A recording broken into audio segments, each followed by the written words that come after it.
Email mastery and building profitable relationships. Developing the skills of writing your emails to get the results that you want. What is email marketing? Email marketing is a form of direct marketing which uses electronic mail as a means of communication to an audience. It is used to encourage customer loyalty and repeat business. So it's a form of direct marketing. The only difference is that, instead of going out to your mailbox to get that mail piece that you're looking for, it's going to be going electronically. It's floating through the air, or whatever you want to call it, into your inbox, through the wires, however you feel it gets to you, gets into your inbox very quickly, very rapidly, and you're able to respond to it, take action to it very quickly, without waiting days for the mail to show up.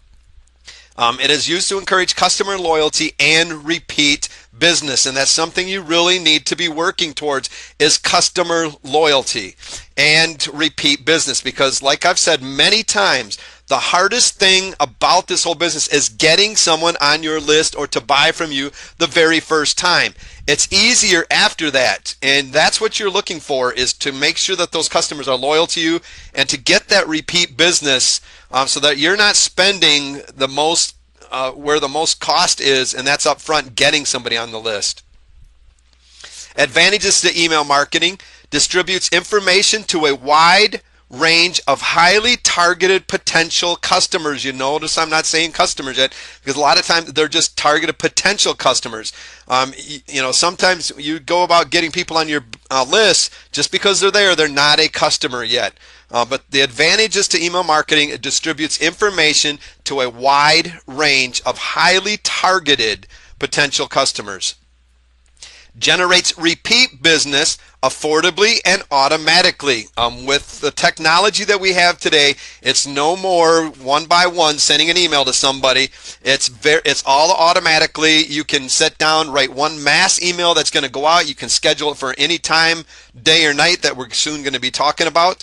And it's very affordable. When you think about the cost, a lot of people getting started up, think when you go to buy autoresponder services, that $24 a month really doesn't, seem like you should be able to afford something like that. But when you start getting people on your list, and by all rights, if you do things properly, you should be generating at least $1 of income per person a month on your email list. So if that's the case, it's only going to take you 24 people on your list to be able to make that kind of money back. It's very cost effective, and it's all done automatically. You can track your exact return on investments. You can find out exactly what people are doing, when they're clicking, how many people are clicking. You can look at your results, and you can find out just exactly what kind of return are on those investments that you've been making and stuff. The email responders that are out there now, the autoresponders that are out there now, have so many unique settings and functions that will allow you to really track some of the things that you can track are just amazing. You can tell now exactly the name of the person that bought. You can tell them the name of the person that clicked on your link, when they clicked on it. It's really unique of the things that you can do. It's instant delivery. It's not something that's going to take days to get to somebody. Unless systems are all down, it's instant delivery. You send an email and say, hey, I just sent you an email. Go check your inbox for it. And usually by the time that person gets to the inbox, it's there already. And it's instant response, that they can respond back to you. Lets you push the message to your audience. No longer is your audience, you're waiting for them to come to you. You now, once you have them on your list and you've got you can have the rights to email them, you're able to now push your message to your audience instead of waiting for your audience to come to you. Some of the disadvantages of email marketing: it's getting more and more difficult all the time to distinguish between legitimate and spam email marketing. And if you watch your email box and your spam filters and stuff, you're going to notice that a lot of times that you're going to find a lot of emails that look very similar to the ones that marketers are sending out. And this is a shame, because those of us that are really trying to do things right, we suffer because there's so many people out there that are sending spam that is so closely related to what we're doing, and they use our names, they use right down to our subject lines, everything, to get across to you because they know we've got permission. They watch for what we're doing, and they duplicate that, replicate it, and that's what you're getting in your inbox. So it's getting hard for you to tell a lot of times what is spam and what is legitimate. It's one of the things that I want you to really look at and stuff before you really get into this is the CAN-SPAM Act. I will pull this up really quick, but I want you to go and look at this on your own because this is something very important. There's rules, regulations that you need to follow, and so it's up to you to be reading these kind of things. But basically the CAN-SPAM Act is going to go through, it's going to tell you exactly what you can and what you can't do and the rules that you have to follow. Don't use false or misleading header information. Don't use deceptive subject lines, and you've seen that sometimes where you'll get emails saying, hey, you just made some money, in PayPal or whatever, and you're all excited and you're like, wow, I made some money, and you find out, well, how would you like to have emails coming to you all the time like that? To me, that's kind of deceptive, but you're not supposed to use deceptive subject lines. Identify the message as an ad, tell recipients where you're located, so you've got to have your address and information in there. There's all sorts of regulations that you need to follow and to be able to do this right. I really encourage you to go look at the CAN-SPAM Act to find out exactly what you can and can't do before you get time. Take time to read it. One of the other disadvantages is nearly a third of respondents, and you may have done this yourself, have knowingly entered bogus email addresses. When you sign up for something for free, you're on so many lists, so you just sign up with any old name and email or whatever that's really nothing that you even ever check, and so it's just something that you can quickly sign up and get something. Sometimes people even will set up specific emails just to get those things. So that person, you're not going to get those kind of open rates you're looking for because a lot of your emails are going to be going to emails that really are just bogus email addresses, or they're set up specifically really to never check, just to get so that they get the information and then they never check it again. So that really keeps it down. So that's kind of some of the disadvantages. Other than that, the advantages, as you can tell, really outweigh the disadvantages of email marketing. All right, here's what we're going to be covering tonight as we get talking about email marketing. First, we're going to be talking about email marketing goals. You've got to be setting goals. And anything you do, you should be setting your goals and including these in your overall goal picture that you've set for your whole business. It's really important. We're going to be talking about list creation a little bit. We're also going to be talking about list segmentation so that you know exactly who's on your list, what they're up to, what they've been doing, so you can market more effectively to your list or your emails. Email deliverability, how to get those emails delivered properly and not sent to spam. We're going to talk a little bit about email branding tonight, and we're going to talk about analysis and reporting tonight. So it's really what we're covering tonight is a lot of information, but it's very, very, very crucial. All right, let's start talking about our marketing goals. As your knowledge of and experience with email marketing grows, you'll want to rethink and change your plan to incorporate the new ideas that you've learned and remove those that aren't meeting your expectations. So when you get started, you're going to start out in a certain place, with what you know. And as you learn, you're going to start growing. And as your knowledge expands, you're going to want to start changing things and incorporating new ideas. And a lot of people think that they have to know all of this to get started. That's not the case. You got to get started somewhere. And what you're gonna do is, as you get started and learn more, you're going to incorporate new ideas. I just incorporated new ideas into my own email marketing just in the last couple days. The reason is I learned some more things. I was looking for ways to get around having to send out emails to everybody, so that they got 4 or 5 emails from me a day on the same thing. And there's different things that I was able to do now and to help kind of change that thing. You're going to go through the same process. And a lot of people think, I have to know so much, so I just can't get started yet. That's not the case. You need to conduct a competitive analysis. First of all, if you don't know what you're doing, this is probably one of the best ways for you to start learning and figuring out, is to conduct a competitive analysis. And it's really very simple to do. It's not expensive to do, and it's rather easy. And most of you are all set up to do this already.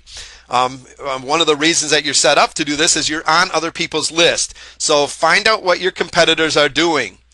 Will give you the edge to make your communication more effective. Get on your competitors list. Most of you are already on your competitors list. Those that are going to be your competitors, you're on their list already. What are they doing? What kind of emails are they sending out? When are they sending out emails? Look at everything you do. What happens, this is what happens. We can send out for a webinar, and one of the best ways to send out for a webinar to get the most registrations, the most response, is to send out a 3-day blast.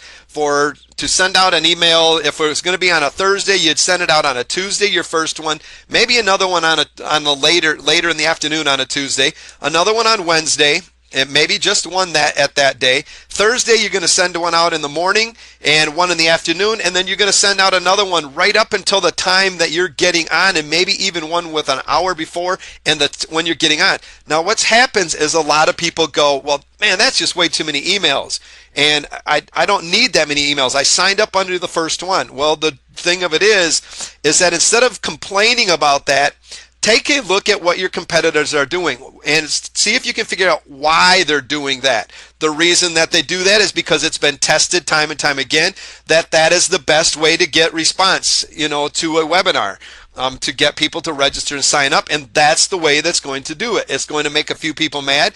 I've came up with, got a few other things in place now that I can kind of take care of that a little bit so that you're not getting all the emails. But that's what happens, and not only that, if somebody signs up on Tuesday, well, what happens on Thursday when they forgot? Yeah, the webinar service sends out something, but this is you send out another one as a gentle reminder. So instead of really complaining about what your competitors are doing, check to see what they're doing and see if you can figure out why they're doing, and keep mental notes of that. Write it down, so that you possibly can incorporate those things into your marketing goals.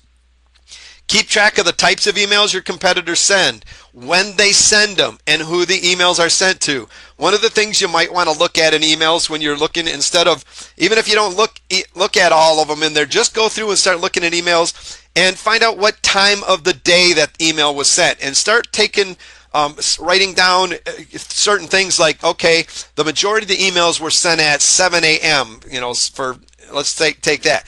If that's the case, my guess is that through testing that everybody has been figuring out that emails get opened up more at 7 a.m. in the morning before people are going to work. They're waking up. Before they get their day started, they sit down and look at their emails to see what come in. Maybe that's the reason.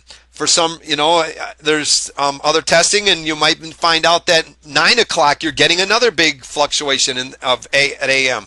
Or maybe at a certain time, 5 o'clock in the evening. Why would you be getting a spike of emails at that time? Well, they're going to be fresh in your inbox, and maybe that's the time that people are getting out of work. And we're going to be covering some of this a little bit. Look for the strengths.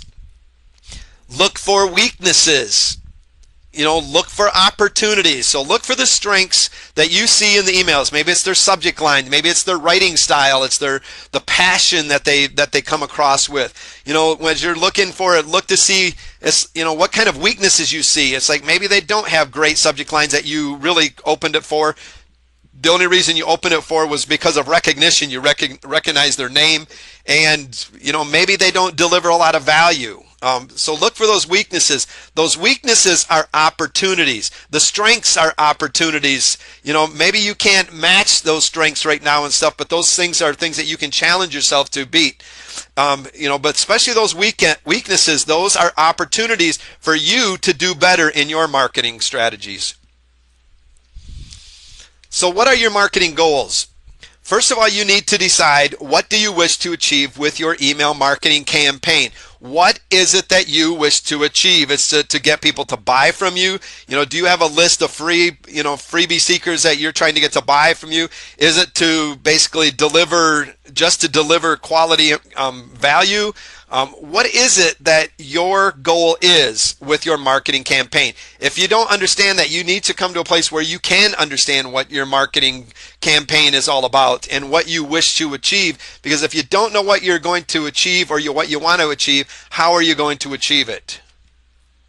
What products or services will you promote?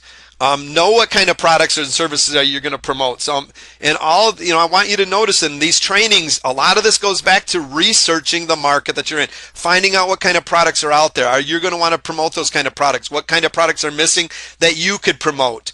So in your email marketing, then when you're promoting, have a good idea of where you can go to look for the products and what kind of products you're going to be wanting to set up to promote.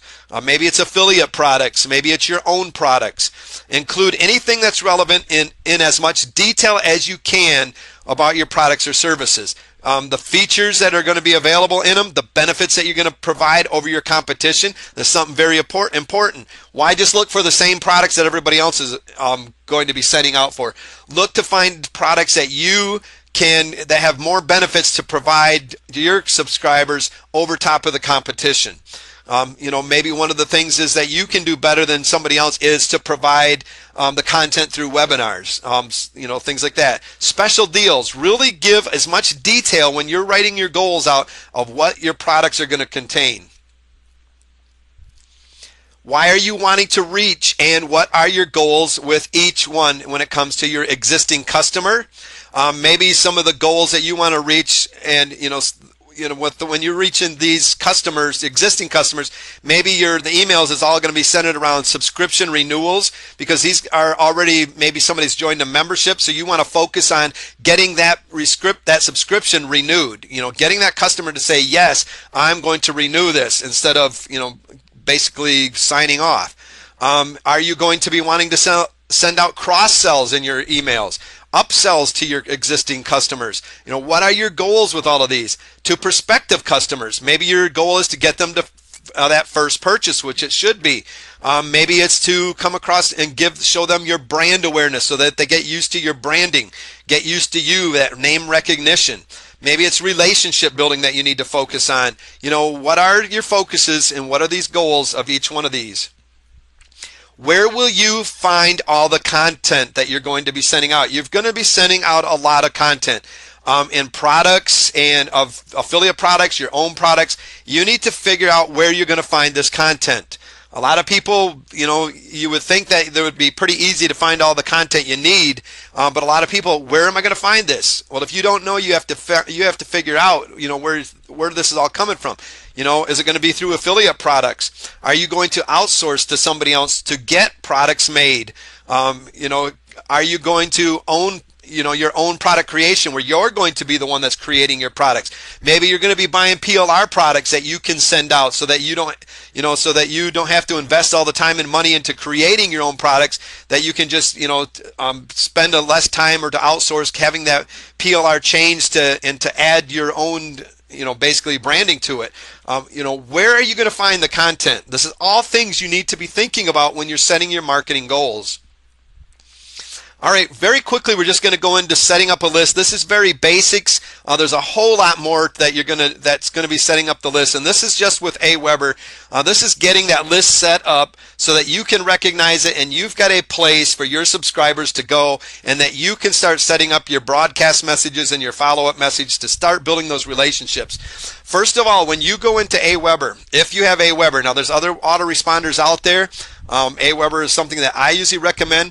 When you get logged in, you're going to see this, all of these different tabs up at the top. What you're going to want to do is My List, and in this drop-down box, you're going to see there will be one that says List Settings. You're going to click on that List Settings. It's going to take you to this very first page. Now, as you can see, it already was going to give you a list name. It's going to be a default with a bunch of numbers. Now, I've seen people use these before and never change them. My suggestion to you is to change to a name you will recognize. You're only allowed so many characters, and it will stop you when you use those amount of characters. It will tell you if that list name has been used before, and so you can change it. But if you use all of these default numbers, it's going to be kind of hard for you when you start list segmenting and to know exactly who you need to be sending emails out, because you're not going to know what those lists actually are. You're not going to know if they signed up through you through a webinar, or if they came from a product that you created, and if they came through the JV Partners or something. With the default number there, how do you know? So I suggest you change it to a name that you will recognize, so that you will know who is actually on that list. You're going to give a list description in this line here, and that's just a basic description, as long as you want it to be, about what that list is. Maybe they signed up through a money-making webinar registration. It was a webinar on making money online, and so this is what they came on for. That's the list description. You're going to have your from name. Your address is going to be in all of this. As you can see, it'll show you what is required and what is not. The list description is not required, but I would put it in there if it's something that comes in very handy. Contact address. Your company's name and email will be here. I blocked this one out so we don't do no branding, but your name and company address will be here, and you will be able to edit it and put it in there. And again, it is required, and we'll go over that in a little bit. The next step will be your company branding. If one of your goals is to branding, which you will put your company name here, a website URL, a logo URL. So if you have a certain logo that you would like to go out with your emails, you would put the URL there. Your email signature, and we'll be talking about that in a little bit, that would go here. You can create other global fields. Here's where you can view the unsubscribe. It's already set up, especially in Aweber and most other autoresponders. You're going to have automatically include an unsubscribe link, because it is something that is a must. It's a law that you have to have it. So it's going to already set it up. You can view it right at this point. Here's going to be where you set up your social media sharing, where your emails, once you create them, you can automatically send them out to Twitter and Facebook. You'll go in here, you'll click on each one of these and set it up. And here, once you connect to Twitter, sometimes your picture will show up here if you have one, and your account name and things like that. We're here. So you can do the same thing with Facebook. Just go in there, fill out the required information that you would have. The next step on the same page is you're going to fill in if you want to receive notifications every time a new subscriber is added to your list. Do you want to be notified of that? If so, you put your name, the email that you would like to be notified with here. You add that there. And once you're done with this first page, you're going to save your list settings. That's step 1. And then you're going to go click to go to step 2. It's going to take you to your confirmed opt-in page. The next setting, this is where you're going to, right here, we had your list settings. Now you're on the confirmed opt-in page. This is where you set the on and off of whether or not you are wanting to, set the confirmed opt-in. If you don't want to have people double opt-in, you would turn it to off. Now, some of the newer Aweber subscribers are not going to have this feature on them. They don't have the option to turn it off. The older accounts still have the on-off, but make sure that, my recommendation is that you have it on anyways. The only way that I would have it off is if by some chance it's going to a product page that I want to guarantee that somebody that just bought is getting it, because they're telling me that they wanted it anyways because they purchased, and I want to make sure that they get that subscription. But usually I'll have this on, and what happens there is that's where a lot of people, they'll be sending you a support ticket. I didn't get your email. I didn't get any information. When is it coming? When are the videos that I bought going to be here? Well, chances are the reason that they haven't is because they didn't go to their inbox. They didn't find this basically this message that says subject confirm your subscription. They didn't click on the link that's in there, so it didn't fire off the follow-up message that had the page or your product page to them. And that's probably one of the biggest drawbacks of having to have this on. But I would rather deal with that, because as you're going to learn here pretty soon, having this confirmed on is going to really help in your email deliverability, because these folks are saying, yes, I want to receive what you have. They're saying that twice. Not only did they give you the name and email at the very beginning on your squeeze page, they're saying it again when they go to their email and click on the link that they're going to get that's going to say, yes, I want to receive information. Next, you're going to, at the bottom, you're going to have the success page, or confirmation success page URL. This is where you can actually put your your own created page, HTML page that you have created. So if you want to have a more original thank you page or confirmation page, maybe it's your product download page, you can put that right here. And this is the page that they're going to get once they click this link. It's going to fire off and send them to this page. It'll send this to this page. So once they click that, it's going to all of a sudden bring up in a window that page, whatever you have in here. If you don't do anything, it will just give them a default one, which is just going to say, thank you for your confirmation. Something very similar, but this is your chance to send them to wherever you want them to go. And then you're going to save list settings. You're going to click that when you're all done there. All right, and that's pretty much, setting up the list, but a little bit more that's going to be required into your list segmentation is going to be setting up different lists for different things in different groups of people, different responses that people had to your emailings. So it's going to be, so this is going to go right along with setting up your list. It's called list segmentation. The definition of a list segment is subset of a mailing list consistent of records that match specific criteria. So let's say that you have you've had a product launch, and and everybody there is on one list, and you want to start finding out what those people are interested in on that list that you have now.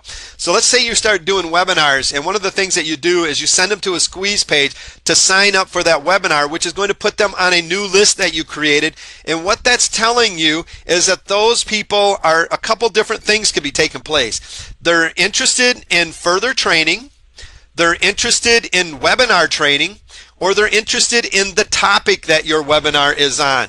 It starts to tell you a little bit more about the person than you just have an email on your list, or they just somebody that bought from me. Now you can start setting up new lists to start figuring out a little bit more about the person that's on your list, because most of the time they're not going to sit there and send you an email and say, hey, I want you to learn about me. It's your job to send out the emails for them to start learning about you, but most of them are not going to do that. Now you are going to get some people that are going to email you back, tell you their whole life story and everything about them, and so you're going to have no problem learning about what those people. But this is going to give you a chance, if you list segment, to really start learning about who the people are on your list.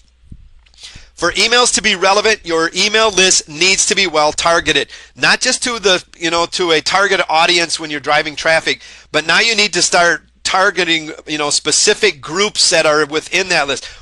Maybe they have different interests, different ways of learning, different products they're interested. Maybe if if you were to turn around and sell a private label rights product to that same person, you would want to move them to another. You would want to get them to go to another list, because you know that the person's going to be interested in PLR rights. So whatever you do, you need to be able to make sure that your emails going out to them are relevant as well as they can be. Successful marketers understand that in order to get the best results, that list must be segmented and broken into multiple groups. Without that understanding, you're not going to, you're going to become that successful marketer that you're really looking forward to becoming. This could be one of the things that, if you have a list already, that is holding you back, because you're sending that same email out to everybody all the time, and you're never changing, you're never targeting different groups. An optimal segmentation strategy can lead to better email responses, providing you with higher open rates and increased conversions that see subscribers turn to customers. While we're on the open rates, somebody already talked.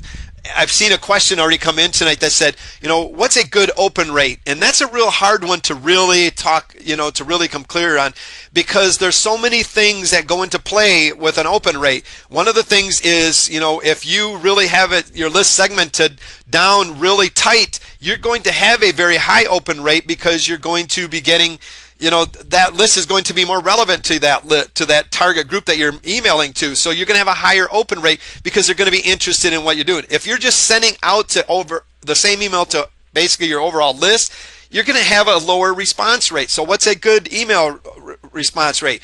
A lot of the times you're going to get a 2 to 3% open rate. But you know what? The open rate is good, but that's not what that email is all about. That's not what email marketing is all about. It's just to get that email open, because there's usually some kind of action that you need to be taking. So don't just concentrate on the open rates. A lot of times you might end up with only a 2 to 3%. Sometimes a really good subject line or something that's really interesting. Other topics are going to get higher open rates than other things, and you just kind of got to watch to see what you're doing, and you're always going to be working to improve that. No two consumers are identical, meaning you should not treat all the subscribers on your mailing list exactly the same, and that's how most marketing goes. I have been at fault at that myself. A lot of the times you're in a hurry and you don't got time to go through your whole thing. Even as simple as some of your autoresponders have it set up for you to do this, you're in a hurry, you set it up, you clicked all to all lists, and away you go, and you go about your day because you're busy doing some other thing. But you need to understand that everybody on your list, just like the people that you run into on the streets every day, no two are identical. Neither are the people that are on your list, and that's why it's so important to segment your list. The most important part of the process is to properly define the criteria to use for list segmentation. Whatever you decide on, make sure each segment has its own unique message. You're going to have a unique message going out to each one. Lower unsubscribe rates than those who send the same email to everyone on their list. If you want to get lower unsubscribe rates, you need to start targeting your list better with the emails that you're sending out. And list segmentation is going to really help lower those unsubscribe rates. Easiest list segmentation is to segment by purchase activity. This is probably one of the easiest, where basically you send an email to people who have purchased a particular product. You have spent a certain amount of money, maybe they spent a certain amount of money. Maybe you send an email to your most loyal customers. Maybe you send to those that signed up for your free offers to get them to start purchasing. So there's different criteria, different purchase activities that you can start segmenting your list up. And here's probably one of the best ways. I've shown this before. I want to show it again quickly because you need to know your list, who's on them, and what they bought. Let's say your first thing, you send them to a sales page. They did not buy anything from you. What you had was an opt-in box for them afterwards to say, hey, you didn't buy nothing, but for just showing up, I want to give you, basically a free gift. So, and they say yes to that. And what's going to happen, you didn't make your sale here, but they did take your free, you got them on a list now where they took your free offer. So you're going to send them to a squeeze page that is going to put them on a free offer list. And that's telling you now that person, and you basically would say maybe your product name free is all, maybe that's the list title.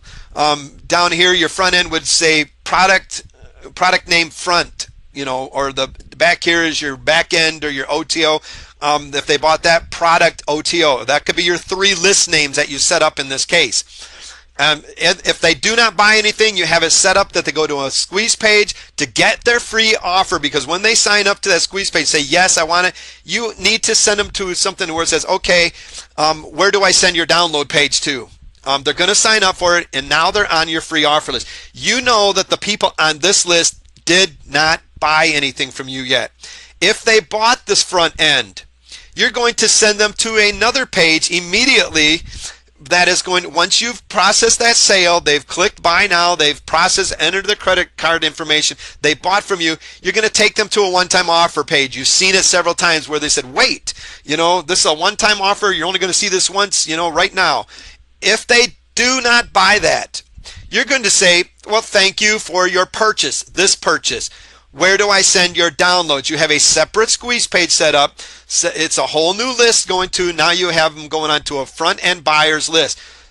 This is telling you now this person has now bought this front end product. Maybe it was a low end product. What is it telling you about this person? They're interested in your products that you have to offer. they're a little bit more interested than this person. They're interested in maybe particular products, because you know what this product was, and they at least have a credit card and they're at least spending money. Maybe they're not willing to spend this kind of money yet, or it's telling you that maybe you need to work on your copy and your sales process to get them to buy this. If they buy the one-time offer, you basically do the same thing. Thank you for your purchase. And instead of sending them to either this, you're sending them to a completely new page that's going to send them to both download pages, where it's going to give them the front end and the OTO on this one. But basically you're going to say, thank you for your purchase. Where do I send your downloads? And they go to your buyers list. That's probably one of the easiest ways to set up those so that you know what they're purchasing from you, especially from the very beginning, the first sales. Some other things that are really, really neat, and this is with Aweber, and it helps you to segregate the people that are on your list that have opened up your emails and have not opened up your emails, so that you can target better the ones that have not been opening up, or you can send a different message out to the ones that you do. Now, this is just an email that sent out, and as you can look, there's a lot of interesting facts here. First of all, it shows you how many got sent out to this particular list. Told you how your bounce rate, and it told you how many complaints that you had. It showed you when your email went out, and it showed you the difference, at different times when people open it up and how many. Now, as you can notice when we're looking through this, we talked about, timing of your email is very important. This kind of information is really exciting because, as you can see, if we follow this down, at 9 o'clock we had the biggest spike in the open rates to this email. It just went out, but also what's happening at 9 o'clock in the morning. What's with your customers. That helps you to start tracking and say, what's up with my customers at 9 o'clock in the morning that is making them, be there right now to be able to, look at this. Did they just get to work? They haven't really got started with work yet, so they're checking their email before their boss tells them they can't, check the email. What is it? Statistics really have shown that 9 o'clock is a really good time to send out emails. A lot of times you'll see them 7, 8 in the morning, and that might be because that person's list is a little bit different, but a lot of times statistics have shown that 9 o'clock is a pretty decent time. Now, as you notice, we went down at a little bit of a spike at 11. Over here at 2 o'clock we had another little bit of a spike. Then over here at around the 5 o'clock hour we had another spike in the open rates. And it's showing you the total opens and unique opens, which sometimes you'll have people that'll click things twice and stuff. So it shows you unique opens as well. But why would people be, opening all of a sudden at this? Why would we have a spike? Well, they probably got out off of work. Now, typically in the past, you might have seen 5:30, 6 o'clock opening a little bit higher because people got home at that time and they started checking their emails. Now, maybe 5 o'clock, the reason it is that it's moved up a little bit is because of technology. You got cell phones that have the internet. So as soon as that person shut down for the day, they opened up and, they weren't able to check their email all day. They opened it up immediately, maybe on the way to their car, or, chances are nowadays the way it is, they're probably checking it while they're driving. But, check to see when these spikes are, because this is going to help you decide also. And if you see something that's consistent over emails that you send out, you can decide, find out best times to send out your emails. Now, what's really cool about this that you can segment, I can send out an email right now directly to these subscribers just by clicking this. To these 326 people that open this message, I can send out a message that's directly targeted to the ones that opened it, thanking them, maybe sending out a free gift to them just for opening it. What's going to tell them maybe the next time is like, hey, let me open it again. He's going to reward me for opening it. I'll open it again. It offers you an opportunity to do things. You also have opened and unopened. Right now we're in open. You could click on unopened, and what that's going to do is going to take you, and let me go back to that page just a second. I have that blocked out here, and I went to the last page so you wouldn't see it, but it's also going to show you a whole list of the name and emails, so I can tell which person, actually the name and the emails of everybody that opened up my emails. They will be listed right there with you. And chances are you're going to see that there's a big, your response rate is going to be consistent over time. So which just tells you something else. You've got to figure out, okay, you've reached the people that like the value that you're delivering, and you've reached the people, that maybe name recognition. how else can I reach those people that aren't just used to opening my emails yet? When we click on the unopened, it's basically going to tell us the same thing. It's going to give us the name and list of the people that did not open. What we can do is we can now send directly to these subscribers. We can send out the same email, or we can change the subject line. Why didn't you open my last email? Or whatever you want to do, because you can now send directly to this. What this is also allowing you to do is just to send out the email to the people that did not open. It's not going back out and bombarding those that already opened and maybe registered or took action that you wanted them to take.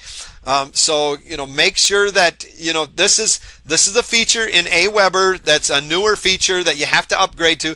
It is a little bit expensive. It's one of the things that comes with time, that as you're building that you're going to want to do. That's something that I recently upgraded to, and I'm really excited about it because it offers me some opportunities that I never had, or I never even really knew that were out there or paid attention to before. Some other ways that you can segment as you're sending out your email. Say you're sending out a broadcast. You can send out your email. We'll go into this here a little bit, and when you can send it out. But one of the things that you can do is send to a segment. And with that other feature that we were just talking about, it allows you to add segments to this here that you can choose to send. So you can send it. It'll add that tab once you've added it. That will say to those that didn't open your email, or whatever you want to name the tag. But what you can do is this lets you segment to the people when they got on your list. You can send out to just people that added today, maybe thanking them again. You can send out to the ones that came on yesterday, 7 days ago, 30 within the last 30 days, over the past year, or you can send out to all subscribers. Usually everybody hits active subscribers, sends out to everybody. It usually goes out to all subscribers. But one of the things that also you can do is right under here, you can't quite see it on there with the drop down box, but the next place is after this which segment. You also can choose which list you want to exclude. So you can go down through here and you can choose to include or exclude. Maybe we got one that's saying webinar right here. So these people probably signed up to this list. They were interested in webinars. Maybe you're holding a webinar and just for these people that came out in the past. So you can click include. All of these other lists over here, you can click exclude, and it's only going out to those people on the list, on that one certain list. So you can start targeting the different things. Maybe you have a list that's just JV partners that you just want to target that list.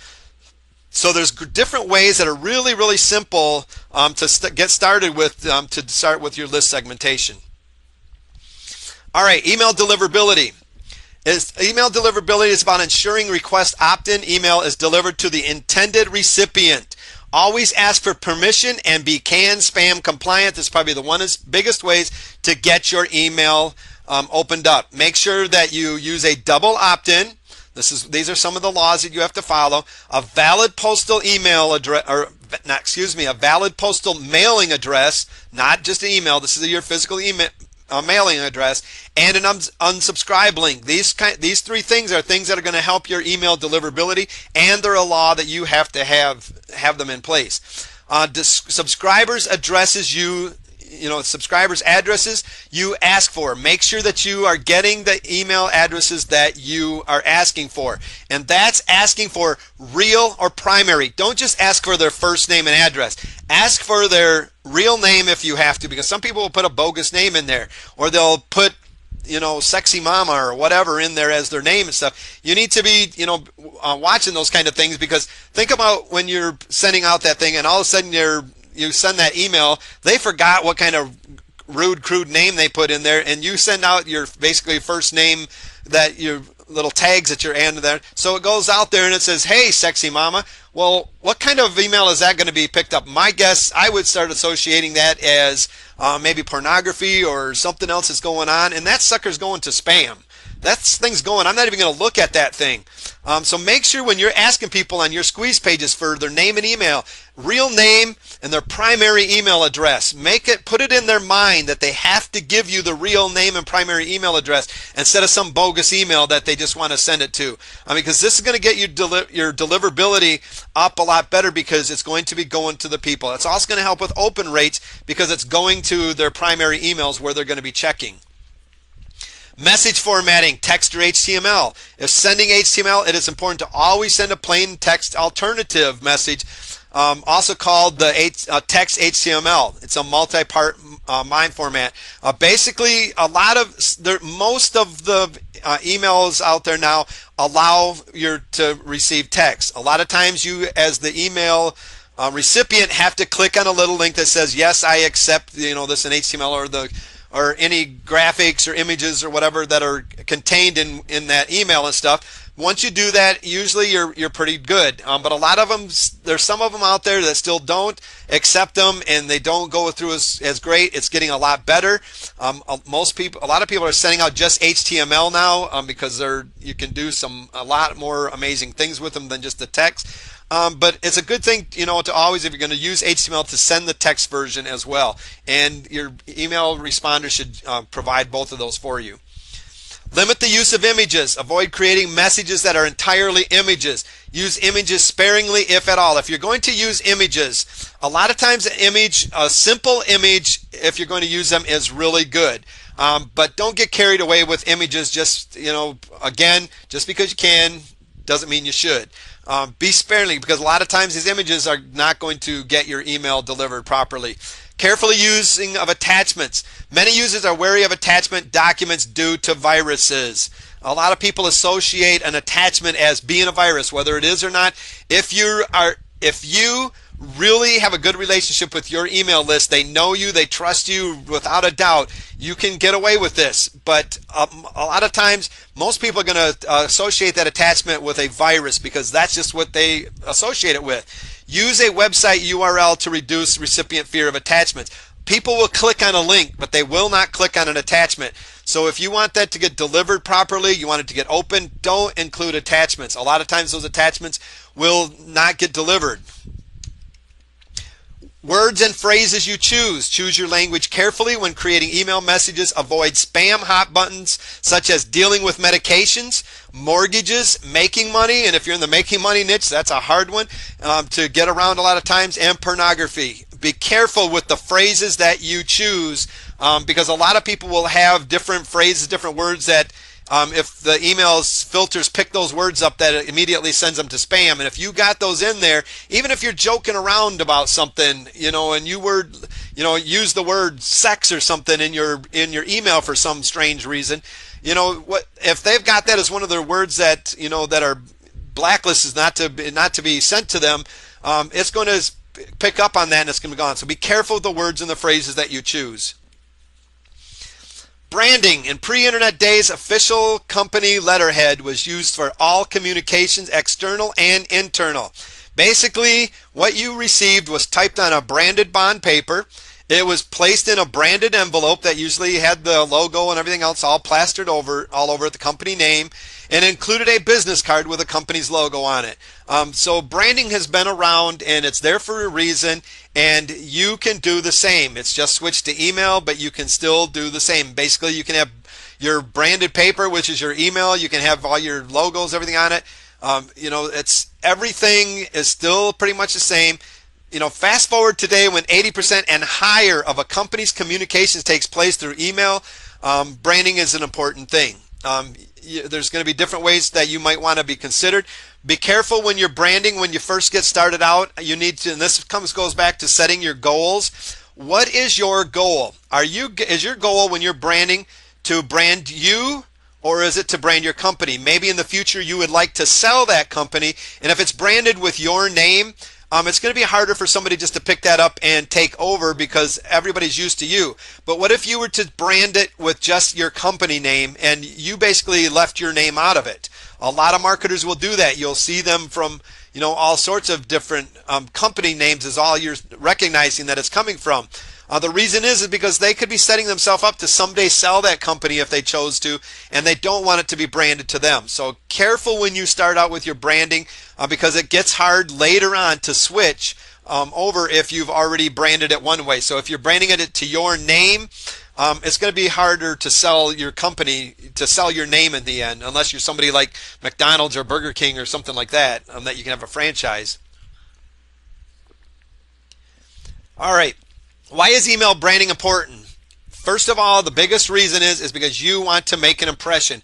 You need to make an impression to those that are on your list. Those that are seeing you, that first impression, the impressions that you make on after that first impression are very important, and you want to impress that in their minds. You want to have your name, your company, whatever it is you're branding, impressed in their minds.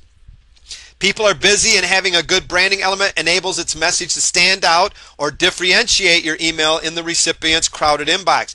So let's say you've branded your emails going out, and your list gets used to that branding. What this does, it makes you stand out above everybody else, because they begin to look for that brand, and they begin to look for, the logos or whatever it is that you're using to brand yourself with. Maybe your company name in the subject line, on the from field, your name. However you're branding it, that's going to set you apart. And people, once they get used to seeing that, they're going to start looking for that branding, over top of everybody else that's just coming in. Emails present an opportunity to expand a company's image and awareness while demonstrating its professionalism. So the emails you send out really presents you a great opportunity to really expand on your image and the image of your company and awareness, and it also it demonstrates a very professionalism as far as I'm concerned.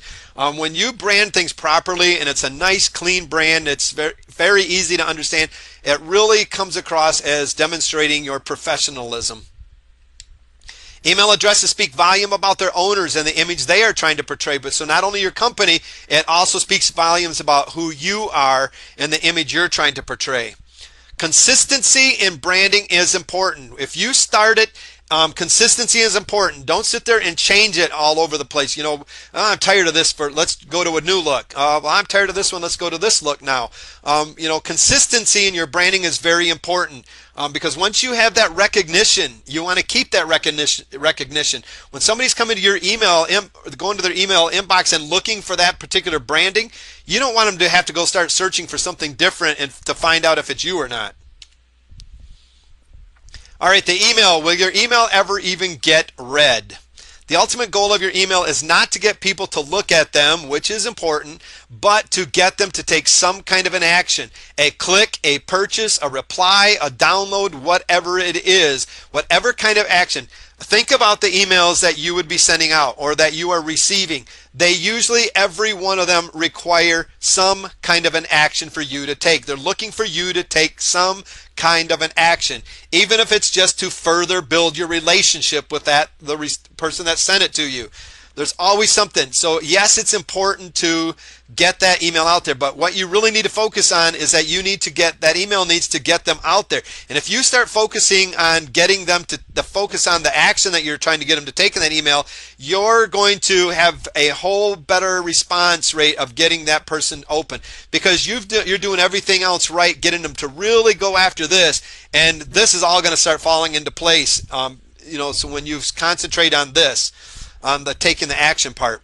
The biggest complaint we hear is my inbox is crammed full of hundreds of emails every day because I am on so many lists. I bet you've heard that before. I bet you've said that before many times. That is our biggest complaint. One of the biggest reasons that emails don't get open is because people are on so many lists that they're so overwhelmed, and they don't look at it as a learning experience. They just go in and go, oh my gosh, look at all those emails. And they'll click that little delete button. And one of the things that you need to think about is that when that person that really just does not feel like reading any emails that day and just is disgusted with everything, and they go click all, sometimes it might not be the delete button they click, but it is the report as spam button that they accidentally click. Or they're just upset that day and they don't really care, and that they click it intentionally. So your job really needs to be getting that person to be looking at your email and getting them to take that action and getting to open it up, because this is true. This is a huge part of why emails don't ever get read. Why doesn't my email get open? Maybe it's got an ineffective subject line. Maybe it was bad timing. It got lost. It got buried. You didn't send it out at the proper time. List fatigue. Your list maybe is just, they're tired of the ways that you're doing things. Maybe you haven't emailed them in a long time, so your list just basically is very poor responsiveness to it. Poor list quality. They're not targeted. Maybe you're not segmented enough. So they're not, so your list quality isn't as good. Your content just plain sucks. I've seen it before where the content that gets put out, and when somebody opens up, I've opened up many emails where the content just plain sucks, and I unsubscribed right away. And spam filters. All of these are reasons, plus many others, of why your email is not getting open. One of the important things of your email is the from field and the subject lines. These are two main factors that drive the open rate, and are the from field and the subject line. Who is it from and what's in it for me? And that's what they're looking for. When they read your emails, they're going to be saying, who is it from and what's in it for me? And the what's in it for me is going to be in that subject line. A lot of times, if they see who it is from, they know that it's going to be something good, what's in it for me. But if not, they're going to be looking to that subject line to find out, why should I open this? What's in it for me to actually click and open? Your recognition factor is the from field. Is at times the most important factor motivating your subscribers to open emails. People are more likely to open an email from a sender they recognize. A lot of the times the from field is the most important factor that motivates people to open up your emails. They see who it's from, they know there's good value, and they just expect something good, and they open immediately. I'm sure you've went to your inbox where you've looked for specific marketers or specific family members or whatever that sending you emails, and you're excited about opening them, and you right away, you don't even care what's in it, you just go open it because you see who it's from. The from field, so with that, you want to keep the from field the same over time. Don't change it. Once you've got that branding in place, they recognize your name. Don't get rid of that name recognition. The subject line, the single line, is where the subscribers will determine whether they open the email or delete. Your subject line has to grab their attention. It has to grab their attention. This is what's going to motivate them to want to read further, the what's in it for me. All right, with some of the things with your subject line, do not mislead. It's against the law to mislead people with your subject line. What your subject line is saying you better be referring to it in your email somewhere, and that better be what your email is about. Avoid promotional words or phrases, things, like make money online, things like this. It's hard when you're in the make money online niche. I understand that. But be very careful with the promotional type thing, get this for free or whatever, because it's going to get checked as spam. Personalize. You can personalize, but we're going to be talking about this personalization a little bit more in depth here in a minute, because there's some disadvantages of personalization as well. But you're going to want to personalize it. Most with Aweber and most other autoresponders, you're going to have a little tag that you just put it in, and it's going to put their first name. And as you can see, it says fix. You have an opportunity just to put first name. This fix is something special, and I'll show you that here in a little bit. We've got actually an example of it. Focus on what's in it for the reader, the main benefit of your email, of the action you want them to take. With the main benefit, that is what you focus on in that subject line. Keep it short. They usually, and you notice I capitalize that, usually have a higher click-through. It needs to be as long as it has to be effective. There are no magic amounts of characters to put in a subject line. A lot of people say 64, 56, whatever, you're going to see all sorts of things that are out there. Usually the shorter the better. They have higher click-throughs, but not all the time. It needs to be as long as it has to be effective. And that's the thing. One of the things that you got to be considering is a lot of emails out there will only display so many characters in a subject line. No matter how long you make it, it's only going to display part of that subject line. So in their browser, so be able to think about those kind of things. The most effective subject lines are often not the ones a marketer would predict to win. And that's why it's so critical to be testing everything you're doing. You might have a subject line where a lot of people, I've even had marketers tell me that's an awful subject line. I'm like, oh yeah? Well, it's just got the highest open rate I've ever seen. And maybe I didn't even expect a subject line. I was just maybe a day where I was just like, man, I don't even know. I can't think right now. And I just put something in there. I go, that was lame. And I'll send it out, and it got a huge response, bigger than any other response. So sometimes the most effective ones are not the ones that you're going to predict to win. So test them.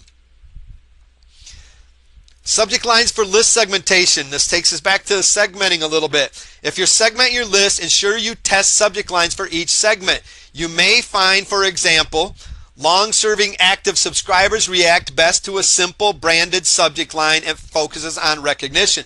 They're just looking for you. They're looking for that email recognition, where that branding, where they say, oh, there's so-and-so, I'm going to open that email. You may find that your subject lines don't have to be so critically, focusing on that benefit. They can just be something simple that focuses on your brand and you. You also may find newer or more inactive subscribers may need a more benefit-laden subject line to get them to pay attention. So you really need to be testing these subject lines with your list segmentation, because a lot of, if they've been on your list a long time, certain people, I know, just open an email as soon as they see my name, and it's going to be the same for you. As soon as they see your name, they're going to open that. Other people, you better have an attention-getting headline that beats all to get them to even think about moving to get it open. So, test them different types of your list segmentation. Always using the same subject line approach might lose its performance off over time. So if you just use the same approach, chances are it could lose performance over time. Familiarity usually breeds contentment. Usually people get used to it and just start, that familiar name, and they just start opening. But sometimes it brings on contempt, where they're like, yeah, another one from the same, man, enough of this. It's always the same thing over and over and over. I've been on this guy's list for 3 years and he hasn't changed yet. It's just, so be careful with, when when you get content and you just start sending out the same thing over and over. Always be willing to try something different now and then to mix things up and spark a little curiosity in subscribers. If you've been doing the same thing over and over and over, try something different, because what happens is that subscriber goes, what's he up to now? I've never seen him do this before. Just out of curiosity now, they're going to go open that to just see what's going on. And maybe somebody that's never opened one in a long time sees you doing something different, so they want to find out what you're doing. Subject line lengths, no magic subject line length or magic template to follow, so test, test, test, and keep on testing. One test shows shorter subject lines seem to work better than long subject lines. Another test shows longer resulted in both higher open and click-through rates than it's shorter. So, there's so many tests out there that are being done, and you're going to get result after result after result. And the thing of it is that when you start your own marketing campaign, you might not get the same results because your list is going to be different than everybody else's. You might have done a better job of targeting. You might not have done a good job as targeting. So it's going to depend, on which one's going to work better for your list, and that's why it's important for you to be testing. Don't just go on statistics and what works best for everybody else. It's great to learn those things and know those things, but don't just count on those are going to be your results. Use as few characters as you can while still allowing the subject line to do its job, and that's the best way to write your subject line. Using as few characters as you can while still allowing the subject lines to do the job. If you're putting your branding in there, if it's putting the benefit, whatever you need to do to get curiosity, excitement, whatever it is that you need to put in that subject line to get them to do that subject line to do its job. A subject line must be longer to contain the words and elements that's needed to get desired response. So if you have to make it longer to contain the words and the elements that you need to get the response, make it longer. Keep in mind that many email clients limit the number of characters they will display in the subject line field. We kind of covered that a little bit. But those are some things that you need to keep into consideration.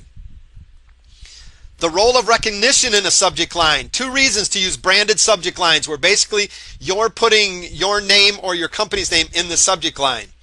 One would be a transactional message from you, where an example would be maybe your business name, subscription renewal confirmation, where it's identifying you with that subscription. So this is a transactional message, or maybe it's a sale that you just made. As long as it's transactional, that they're recognizing the business that they just did business with, and the process that they just took.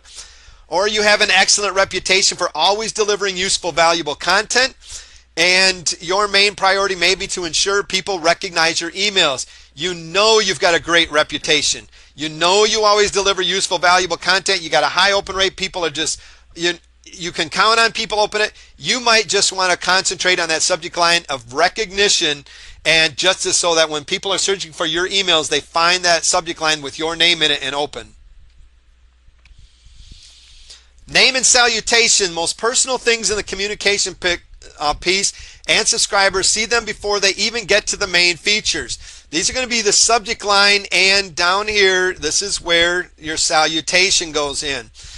Get it wrong from the first line, it will most likely go in the bin. So if you get it wrong here and here, a lot of times this is going to go into the bin. And when you see your email, if you go to your email inbox, you'll see basically the from field, and then you'll see the subject. It'll sometimes say your name, and then you'll see the subject, and underneath that you're going to usually see this part, and maybe the first couple, the first sentence or whatever of in there, that it's going to help you to decide whether or not you're going to open up that email or not. Over here we've got first name fix and stuff. We can see it over here. And we're going to show you another example. So you've got the different things. You can just do name, first name. You can do last name fix. You can do their email that you can put in there as like, their email name or whatever that you would want. So these are different things for you to personalize with. You got your spell check up there. Reasons not to personalize the subject line. No real relationship with your subscribers, and personalizing may seem as being artificial and spammy. And what we're talking about is when you're using their name, where you're personalizing it for them, where you're like, hey Ralph, this is so-and-so. Well, if you have no relationship with your subscriber and personalizing, it may seem as a bit artificial or spammy, because a lot of spam comes with their name in it. So it's kind of hard to be able to tell.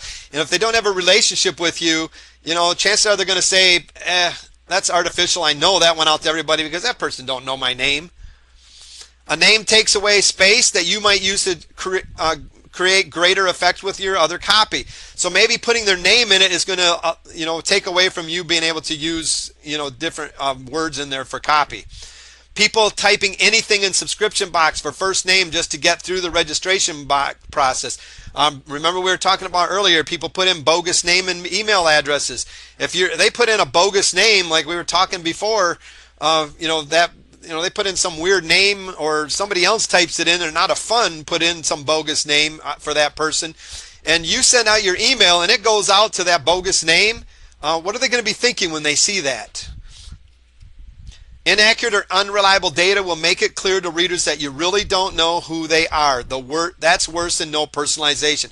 So if you have inaccurate or unreliable data and you're personalizing these emails and stuff, sometimes that's going to be worse than no personalization at all. Obvious typos. People made typos when they typed their name. If that's put in there, that's what it's coming across. So if somebody typed their, Ralph, and they typed that RAPHL or something, missed their things up or whatever, it's coming across that way to them, and they're going to look at it, not remember they did the typo. They're going to see it as you're typing their name wrong. Lots of spam put first name and subject line, so perception based on experience is that such emails are either spam or marketing messages. A lot of times based on experiences, they know that spam is coming with their first name also in there. So, be careful. There's reasons to possibly not personalize it. Subject line examples. If you can do question form, like, Danny, are you sick and tired of your boss? Where you're forming it in a question. A command action subject line would be, act now, Patricia, and get this once in a lifetime opportunity. So you're giving them, basically commanding them to take an action in that email, and you're doing it through the subject line. Using a subject that says your email contains teaching content. Dottie, use this guide to get past the stumbling blocks. To me, that's going to say, If I was Dottie, I'm going to be thinking, okay, they're going to be sending me a guide that's going to teach me how to get past my stumbling blocks. Create curiosity. Barbara, here's something that you wouldn't expect. Expect what? Well, you just kind of ended it there with your little ellipses and stuff there at the end. So they're like, okay, out of curiosity, what wouldn't I expect? Create scarcity and urgency. John, the doors are opening again for only 48 hours. So basically, you've got a short time to be able to click on this email and get in here and check it out. Use breaking news as your subject line. Phil, my product. So you'd put your product name in there. Just went live. You're telling them some kind of breaking news or whatever that is going out. Or maybe it's to your JV partners, letting them know about your launch, that it's live. Send out your emails now. Email subject lines. If you have a hard time coming up with subject lines like many people do, instead of being frustrated, get inspirations from others. Don't just say I can't do it. Get inspiration from others like everybody else does. Make it a routine of observing your competitors in related and non-related industries. Don't just stick to your same industry, because a lot of the times all it is changing a few little words. Even if it's from a non-related industry, you can still come up with some good subject lines. Create a swipe file where you have a folder on your desktop that you're putting subject lines that really stand out to you that you can use later on, that cause you to open, that you can maybe change a few words in them and use as your own. Find subject line ideas from their email subject lines, headlines that they use on their sales pages, article titles, and blog posts, etc. Anywhere that you see, that they've got an opening subject line or some kind of a headline or whatever, and you find it really caught your attention and caused you to take action, take that and use it for a further subject line for you to rearrange it and make it maybe add or take away a few words. Simple, small, change an example. And this is exactly what I was just talking about. Easily turn that into a winning subject line by changing one word. Here's an example. Let's say this was your subject line. How to write good titles and subject lines that get your message open. That was the subject line that you found, and that interested you. Well, you can take that, use it as swipe, and someday change just one little word. And I want to what happens just by changing one word that makes it even a little bit more powerful. Simple one-word tweak. How to write winning titles, not just good titles. Somebody else said how to write good titles. Yours is now how to write winning titles and subject lines, or you could just how to write winning subject lines if that's what all you're concentrating on, that get your message open. Now we're going to change one more word and take away and change it to a different word, and I want you to read it and see what it does for you. Another twist, how to write the winning titles and subject lines and get your message open. Now before it said that is kind of a dead word. The word that is considered a dead word. If you change it to something like and, now you're telling them they're going to get more than just one thing here. You're focusing on some other benefits here. Before it was just the winning title and subject line that are going to get their message open. Now you're going to show them writing winning titles and subject lines and get your message opened up. So they're looking at this as, before you were saying you're going to learn about these titles and subject lines that are going to get them open. Now they're going to learn about that and how to get their message open. They're going to perceive that as being different. So just by changing and tweaking few little words here and there, you can use other people's things that caught your attention and use it as your own. Simple and small tweaks may lead to greater results. Would you rather see a headline or a subject line that said winning or good? That or and, just simple little tweaks, and you're going to get better results than what your competitors were getting. So using what they're using and just changing it a little bit is going to really help you out. And that's why I'm telling you to really look at what your competitors are doing, do a competitor analysis, find out what they're doing and what you can do better. All right, the email message.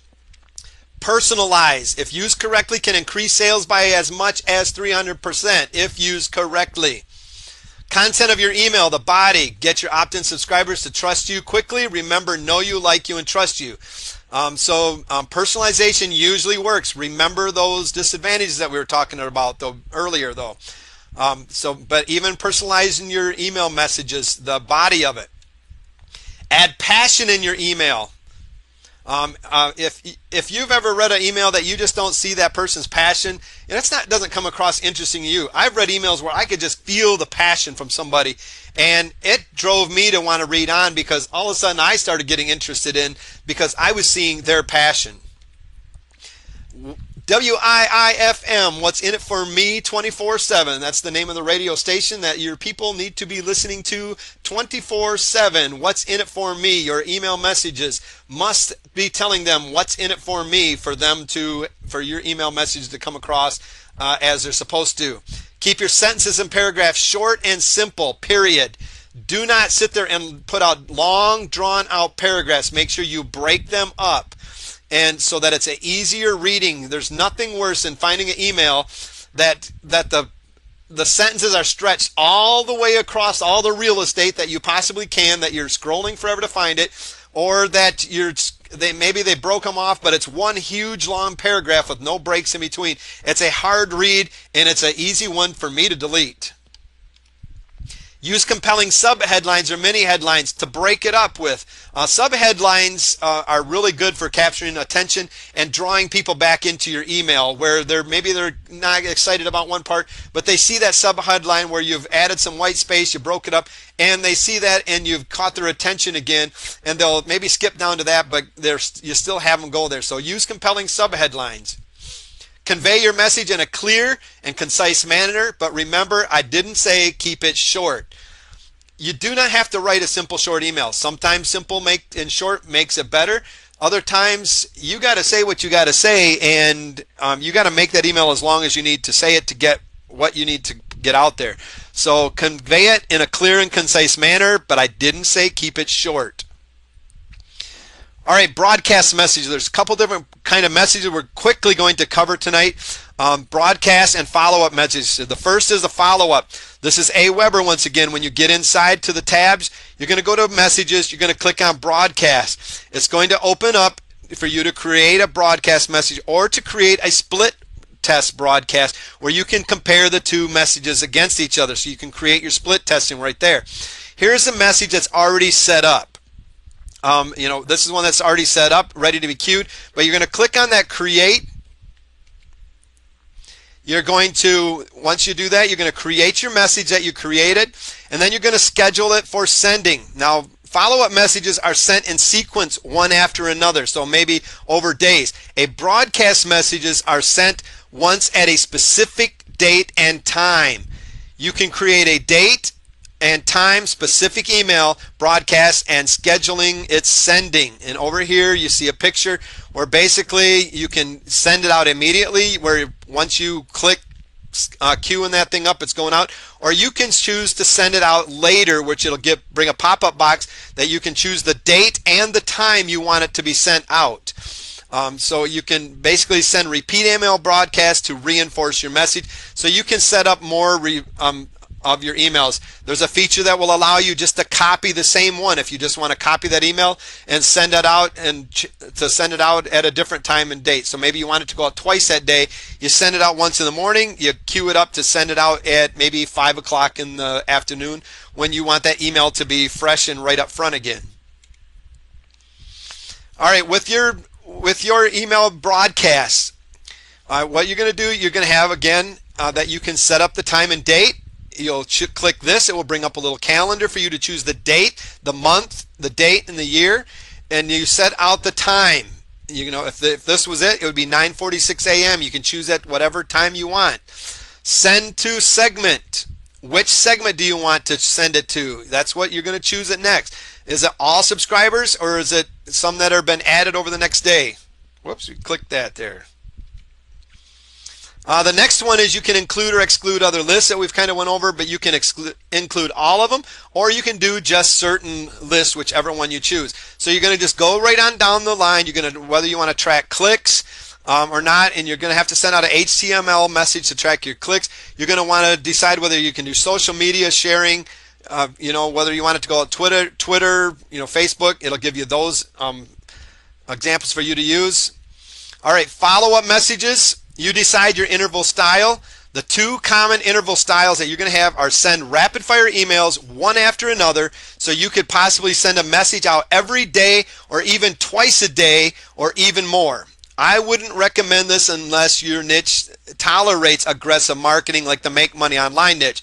On the Make Money Online niche, you're going to get away with the rapid fire emails. There's going to be certain emails out there, like if somebody's buying flowers online, maybe you're going to want to stick to certain occasions and holidays and things like that, or just sending out promotionals once in a while or something like that if that was the niche you were in. So be careful about this rapid fire intervals unless you're like in a really aggressive marketing niche.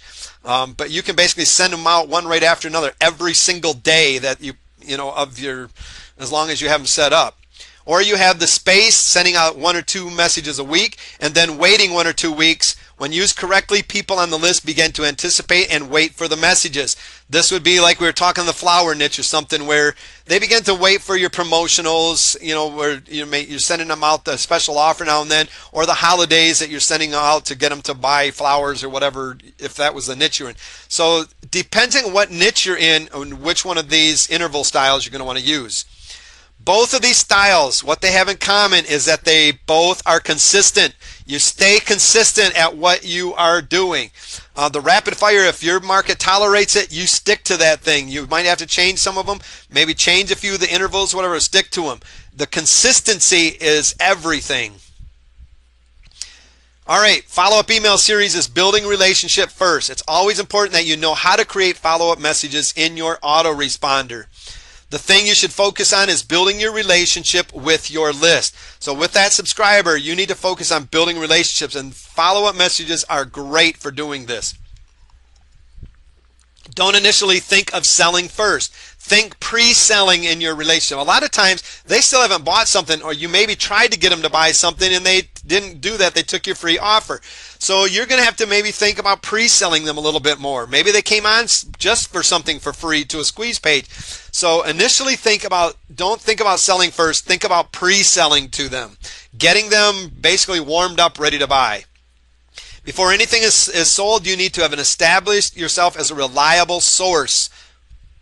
Create with confidence. Don't sweat over your follow-up messages. Your prospects are waiting for you. They're waiting for these follow-up messages. No matter what interval you choose, yeah, some people are going to be upset at a rapid fire, but there's a reasoning for it. It's because in those highly competitive markets, you need to keep yourself out in front of your market and stuff, and that's why that rapid fire works so well. Is because you're keeping yourself out in front of them. If you don't, your competitors are going to. Here's the follow-up message. Basically the same thing. Go to the tabs, click follow-up. You're going to be able to, right here, add new follow-up message. You just click that tab right there, and you're going to be able to create your message. And here's an example where it shows a whole list of follow-up messages. It shows the message. Here's number 1, which goes out automatically. You can't change number 1. It goes out immediately. So as soon as somebody double opts in, or it's going out to them. This one here is saying it's going out 2 days. So this certain one is going to skip a day, send them number 2. This one here is going to go out 3 days later after this one. This one here is going out 4 days, or excuse me, this is the message. Sorry about that. We're over here. The interval is 0, going out immediately. This is the first 1 day, going out the next day after this one, the next day after. Here we're skipping a day.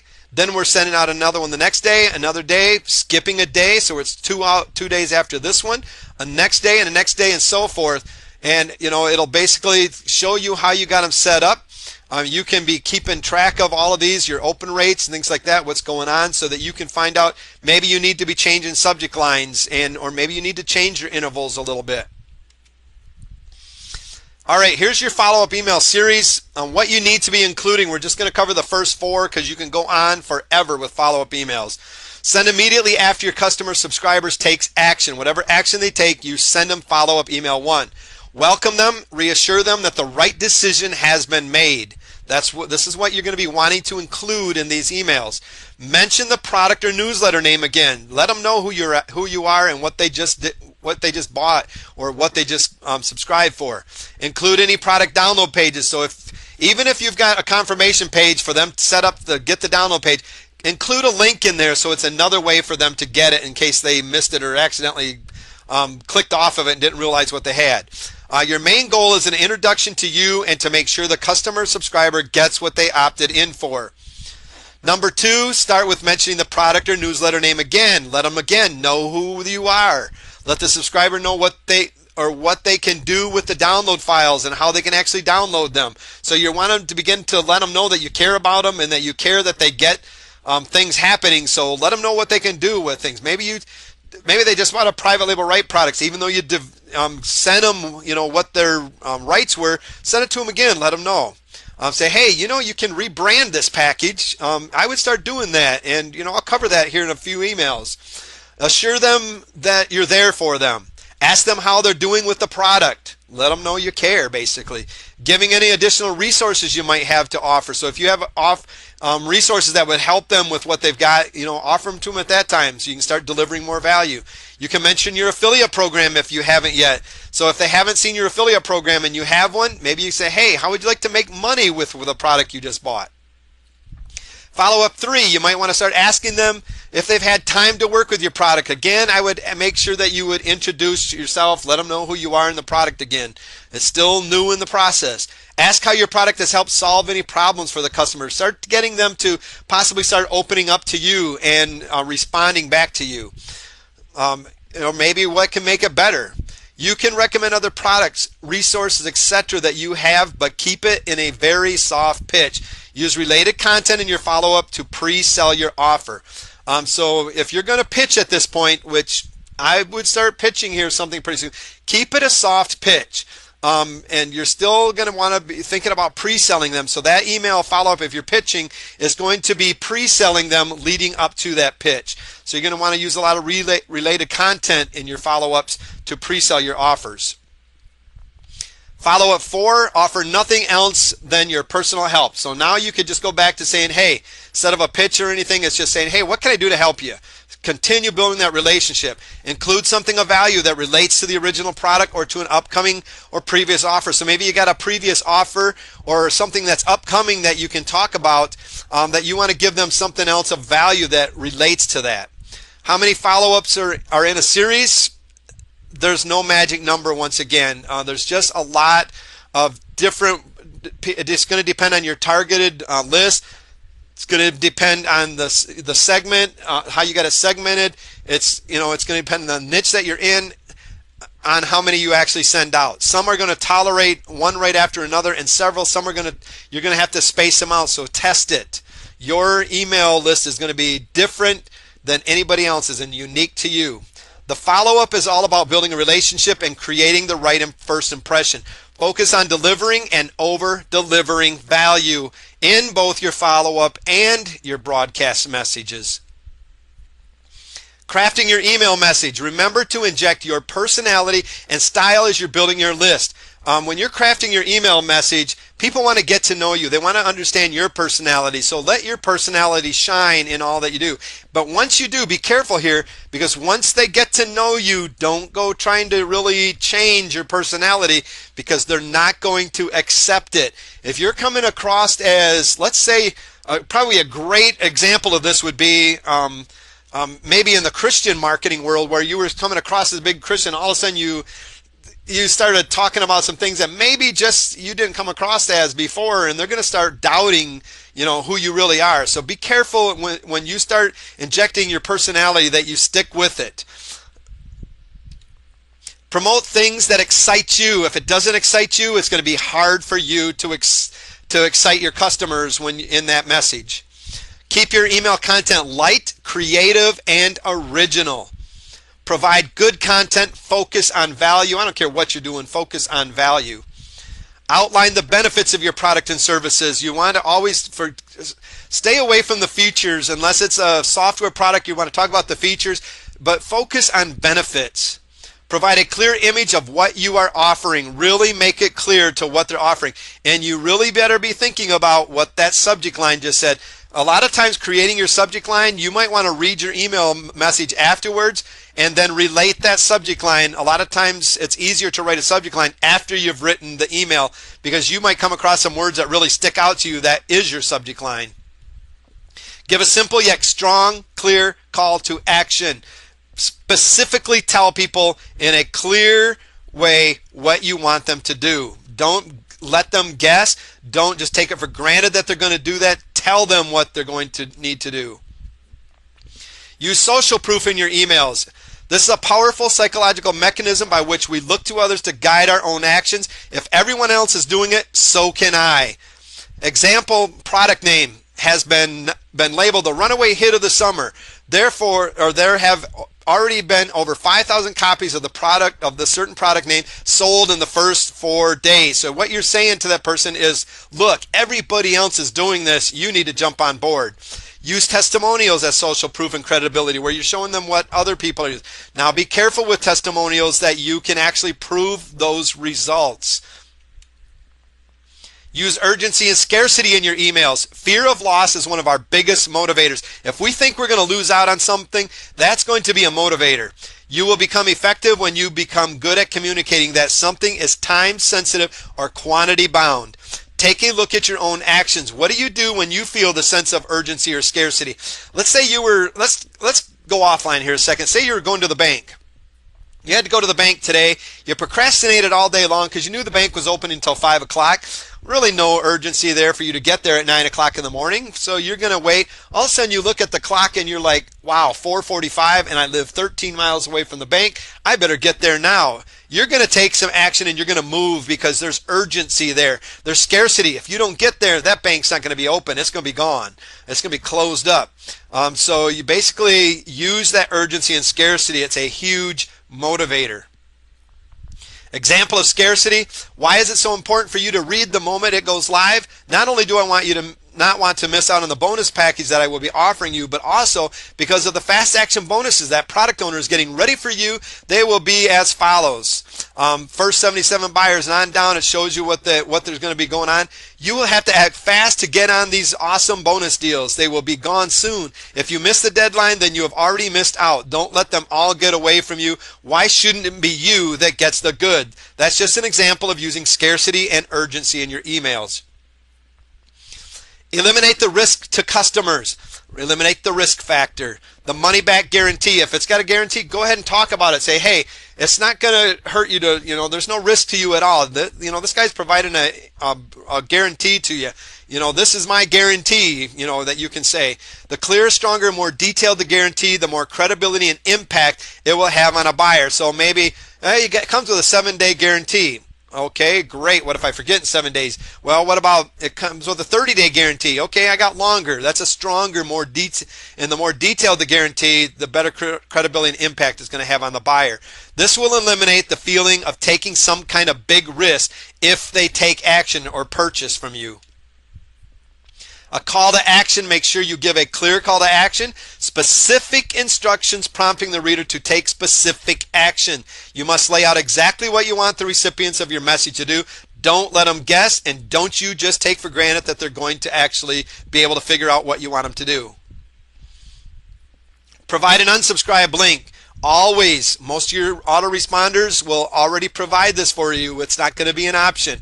It's a law. The Canned Spam Act requires that you give email recipients an opt-out method, and you must honor it. If they opt out, you don't sit there and do everything in your power to get them back or still continue to sell emails hoping that you'll get them back. You have to honor it. You don't want to have a lot of unhappy subscribers on your list, or worse, a high amount of spam complaints. I would rather have happy unsubscribers than I would unhappy subscribers on my list. Here's basically what they're going to get if you were an AWeber. When they click on that unsubscribe list, it's going to tell them all the list names here that they're subscribed to, and they can unsubscribe to any of them they want, save their settings, it will automatically unsubscribe. You have to allow them to be able to unsubscribe from your list. And that's a lot of these people. A lot of the people, I want you to understand, a lot of people, they don't have a list management tool yet, so they're using their regular list and trying to send out to people. So I get a lot of times through a Gmail account and stuff, which doesn't have a way for me to unsubscribe, and they're trying to get me to purchase something from them or whatever, and I keep getting email after email after email, which really irritates me. And the reason of it is I don't know who they are. They found me on Facebook or Twitter or whatever they might have found me, and found my email and just started emailing me. You don't have the right to do that with somebody. that I did not choose to be on your email list, and yet you're not allowing me to get off of that list. So that's not something that's legal. Identifies you, your signature file, the text you insert at the end of all your emails. This identifies you, your company, and your products and services.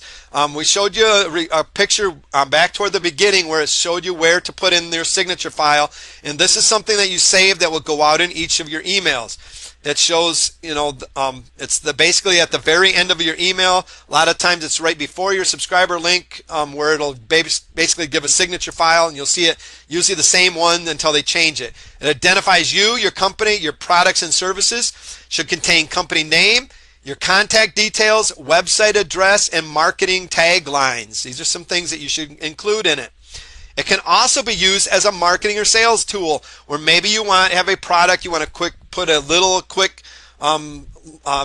header line there for them to catch their attention, and an affiliate link or a link to a sales page you want to take them to.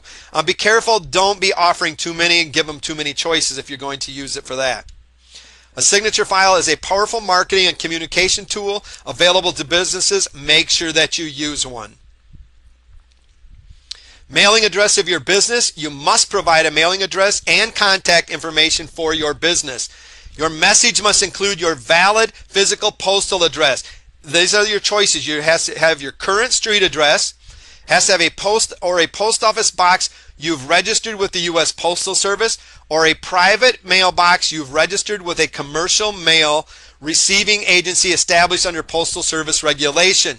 So basically, this is what CAN Spam Act says, that you have to have, you have to include one of these as your address in there. You can't just make up some bogus address so people can't get a hold of you. You have to include it. Okay, the last point in this section of email marketing is very important, and that is to test your email. Check and test your email. Check the formatting of your email. Check all the links. Check the spelling. Now, how are we going to do this? Basically, what we're going to do, once we've created our broadcast or our follow-up messages, we're going to click right down here where it says step 1. It's going to give you a chance to test your email. This is going to send an email to the address that you fill in right here where it says step 2. You're going to click test. It will open up this box right here. It's going to, you put in your email, you click send test, which is step 3. You're just going to click send test. It is going to send you a copy of the email that you just wrote to the inbox of your choice. Go back to that inbox before you click queue this message up. Go back to this email address, look for that email, and this is what you're looking for. Formatting of that email to find out, make sure it looks good. It's not all stretched out across the page, that you can see it. That it's proper, not all run together. That formatting looks good. Check all the links to make sure that the links get properly tested. You've seen many a time, and a lot of times it is a marketing ploy. Oops, I forgot the link, or oops, the link didn't work last time. And you're like, yeah, right. Well, make sure that you check the links, because you're going to hear about it if you don't, and if they don't work. Sometimes you're in a hurry, you forget to do this. That's the time that the links don't work. I've done it. Check your spelling. Make sure there's no terrible spellings that are just standing out. And basically that's done by, once you have it created, click on test, send it to this address. Do not queue this email to send up unless you have it sent to go at a different time. If you got it sent to go out right now, do not queue it until you went to this address to look at your email. Do a spam check. Look for a score of 5 or lower. The lower the better.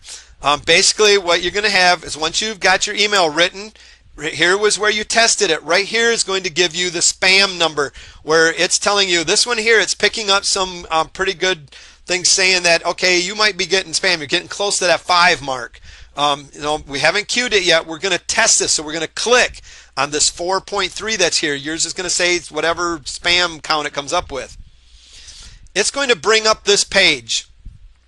Basically, it's going to tell you that this will be your list name that you had it under, and this is going to give you the score breakdown to tell you why they came up with this 4.3. It's saying it's still good to send, but it's getting close to being bad. In the subject line, yours said at no cost. So, they're really picking that up as something, a marketing ploy or whatever, at no cost. A lot of times it's going to say, there's nothing for free or whatever. That's what their thinking is around that. It's giving you a little bit higher spam score.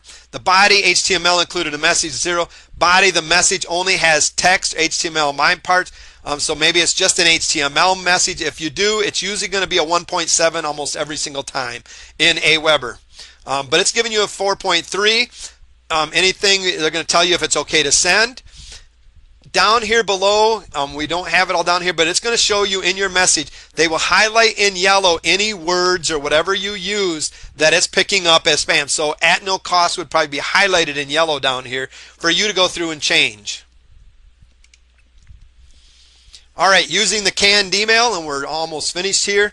A lot of times you'll see the same message coming out from every marketer out there. It's the same exact message with no change at all. That's the canned email. It's the swipe copy that maybe your JV partner sent out, or you've found on a affiliate page for you to send out to your list, where they've already wrote it for you. And a lot of times we'll just pick it out of there, copy and paste it, and send it out. If you don't be careful with these are the ones that you'll always usually notice where it says first name fix. Sometimes that happens where you backspace or something, where you took out one of the characters that are supposed to be there by accident. But a lot of times you'll forget to change where it says add your name or first name fix. If they've copied it out of Aweber and you're not using Aweber, it's not going to use the same tags. So be careful with just using them. But you just spent a good deal of time and effort, and maybe even some ad dollars, to get subscribers. Think about that. Time and effort is taking you to get subscribers. You then put even more time and effort into building a relationship with them. So why would you want to send them a canned pitch?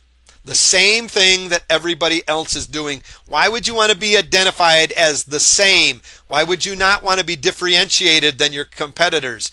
It might be great copy and has been tested for conversion, but it still is not you. So even though that marketer is saying, hey, this swipe copy has been getting great conversions, use it.